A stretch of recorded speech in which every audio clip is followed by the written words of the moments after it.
अहम तरीन पहले खबर से आपको आगाह करेंगे। मुबल्लिग दावत इस्लामी की जानिब चलते हैं तफसील के लिए।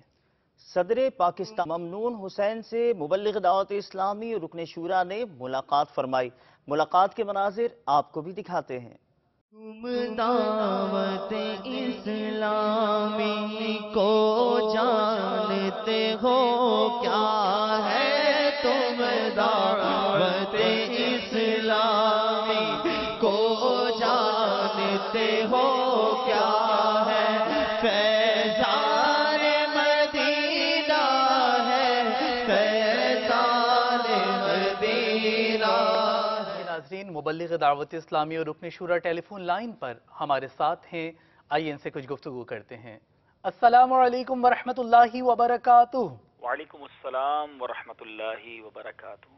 बापू कैसे हैं, आप ठीक हैं? अल्हम्दुलिल्लाहि रब्बिल आलमीन अला कुल्ली हाल। वसीम भाई आप कैसे हैं? अल्हम्दुलिल्लाह रब्बिल आलमीन अला कुल्ली हाल। लब्बैक लब्बैक। आई साहब, अभी एक अहम तरीन आपकी खबर भी चली है, सदर मुमलिकत से मुलाकात, कुछ इरशाद फरमाइए। हमारी मजलिस राब्ता के इस्लामी भाइयों के साथ सदर मुमलिकत से मुलाकात का मौका मिला। अल्हम्दुलिल्लाह उनको जाकर दावत इस्लामी के मदनी कामों के बारे में हमने कुछ ब्रीफिंग दी, कुछ उनको बताया कि दावत इस्लामी किस तरह दुनिया भर में सुन्नतों की खिदमत कर रही है। अमीर अहले सुन्नत का तारुफ भी उन्हें पेश किया, दावत इस्लामी की दुनिया भर में जो खिदमात हैं उसको पेश किया।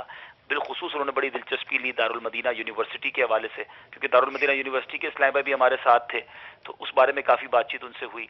और फिर अल्हम्दुलिल्लाह ये पता चला कि उनको तारीख से बड़ी दिलचस्पी है। तो एक बड़ी खूबसूरत किताब जो मकतबतुल मदीना ने जारी की है, सैयदना उमर बिन अब्दुल अजीज रदी अल्लाह तआला अन्हु की 425 हिकायात, तो वो भी हमने उनको पेश की। और अमीर अहले सुन्नत की किताब नेकी की दावत भी पेश की। जो वक्त हमारा तय था उससे ज्यादा वक्त उन्होंने हमें दिया, और उम्मीद है कि इंशाल्लाह ये मुलाकातें भी जारी रहेंगी। नई ख्वाहिशात का इजहार किया, और आखिर में अल्हम्दुलिल्लाह पाकिस्तान के लिए बिलखुसूस जो इस वक्त मुश्किल हालात हैं उसके लिए दुआओं का सिलसिला भी रहा। अल्लाह ताला हमारे वतन अजीज को सलामती अता फरमाए और दुश्मनों की मैली नजर से महफूज फरमाए। आमीन।